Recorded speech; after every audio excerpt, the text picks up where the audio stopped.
విజయ్ గారు మాట్లాడుతూ నారావారి నరకాసురుడి పాలనపై ఒక సత్యభామల మహిళా ఉన్మాదుల్లా మనం పోరాడాలి అని చెప్పి తోటి మహిళా నాయకురాలతో ఆవిడ మాట్లాడడాన్ని ఎలా చూడొచ్చు అంటారు?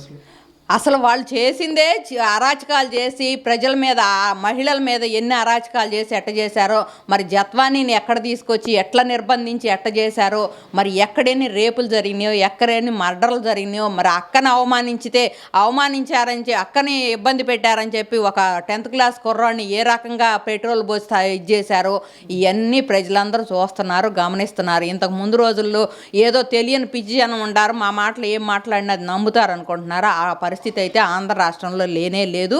నువ్వేం చేసావమ్మ రోజా అని నగరీలో ఇదంతా కాదు కానీ ఆంధ్ర రాష్ట్రం అంతా తర్వాత తిరుగుదు కానీ నగరీలోకి వెళ్ళి 2-3 రోజులు క్యాంపెయిన్ చేసి మరి ఇక్కడ ఎట్ట చేస్తున్నారు అట చేస్తున్నారు అని చెప్పి క్యాంపెయిన్ చేసి చూసిరా.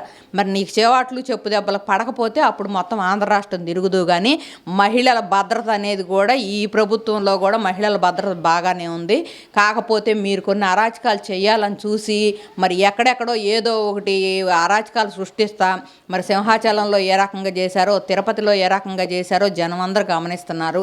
ఏమి లేదు, ప్రజలను సమాధుల మీద మీ పునాదులు ఏర్పరచుకోవాలని చెప్పి చూస్తున్నారు. కానీ మిమ్మల్ని సమాధి చేయటానికి మాకున్న ఓటు అనే ఆయుధాన్ని వినియోగించుకొని చెప్పి మేము మీకు తగిన బుద్ధి చెబుతామని చెప్పి ప్రజలు ఘనంగా చెప్తానికి సిద్ధంగానే ఉండారు.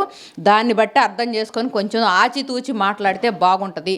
రాష్ట్రంలో సూపర్ 6 హామీలు లేవు కానీ సూపర్ 6 స్కాములు మాత్రం చేస్తున్నాడు చంద్రబాబు నాయుడు, పవన్ కళ్యాణ్, నారా లోకేష్ అని చెప్పేసి కూడా ఆవిడ మాట్లాడుతూ ఉన్నారు.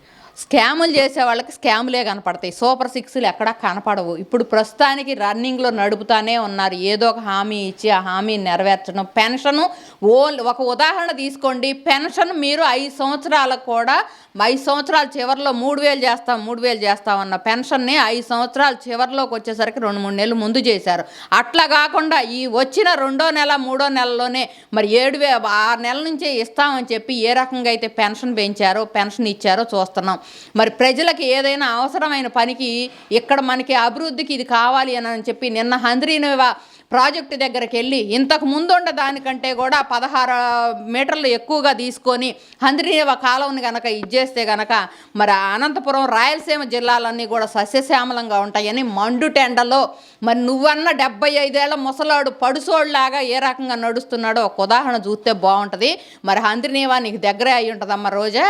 మరి నీటిపారుదల శాఖ మంత్రులన్నీ నోటిపారుదల శాఖ మంత్రులుగా చేసి కనీసం టీఎంసీ క్యూసెక్కి తేడా తెలియకుండా మరి ఆంధ్ర రాష్ట్రాన్ని సస్యశ్యామలంగా ఉండాల్సిన ఆంధ్ర రాష్ట్రాన్ని మరి ఎట్టా కరువు రాష్ట్రంగా చేశారో చూసాం గత 5 సంవత్సరాల్లో. మీరు తలకిందులుగా తపస్సు చేసినా ఏం చేసినా ఆంధ్ర రాష్ట్రంలో మళ్ళీ వైసీపీ రాకుండా చేయటానికి ఆంధ్రప్రదేశ్ ప్రజలందరూ కూడా కంకణం కట్టుకొని అవసరమైతే నువ్వు పాదయాత్ర చేస్తే మేము కూడా పాదయాత్ర చేస్తాం, నీకు ఓటు వేయొద్దనని చెప్పి ఆ రకంగా చేసి నిన్న ఆంధ్ర రాష్ట్రంలో లేకుండా చేయడానికి మాత్రం మహిళలంగా మేము కంకణం కట్టుకుంటాము. అదే ఉద్యమంగా కూడా చేస్తాం. మరి ఇప్పుడు ఎక్కడ 2.0లో మరి పొలాలు ఇవ్వమని అని పోతే మరి జగన్ రాడు అని చెప్పి గ్యారెంటీ ఇవ్వమని ఆ మహిళలు పోరాడినట్టు మా వల్ల కాదు, మరి అక్కడ న్యాయం చేసి ఇక్కడికి రండి అని అడుగుతున్నారు. మేము పూలింగ్ ఇవ్వడానికి సిద్ధమే, కాకపోతే మాకు ఒక హామీ కావాలని అడుగుతున్నారు. నువ్వు చేసిన ఘనత అది అన్నమాట. ఆంధ్ర రాష్ట్రంలో ఎక్కడ గజం భూమి కూడా పుట్టనీయకుండా మరి ఎక్కడా కూడా కాలువలు కానీ, నీటి ప్రాజెక్టులకు కానీ, పరిశ్రమలకు కానీ వేటికి కూడా భూమి పట్టుకొని చేసిన గనుడు అనమాట నువ్వు. ఆ ఘనత నీ చరిత్రలో నిలిచిపోద్ది. కాకపోతే దాన్ని మళ్ళీ మాకు అనుకూలంగా మార్చుకొని ఆంధ్రప్రదేశ్ని సస్యశ్యామలం చేసి మరి అమరావతిని కూడా మరి విశ్వనగరంగా చేయాలని చెప్పి ఎప్పుడైతే కంకణం కట్టుకున్నావు అట్ట చేయటానికి సిద్ధపడే ఉండారు. కాకపోతే నువ్వు అతి జాగ్రత్తగా ఉండి ముందు నిన్ను జనం క్వశ్చన్ చేయకుండా చూసుకో. మరి గులకరాళ్ళు లేకపోతే కోడికత్తులో ఈ డ్రామాలకు మాత్రం ఇక తెరదించేసేయి.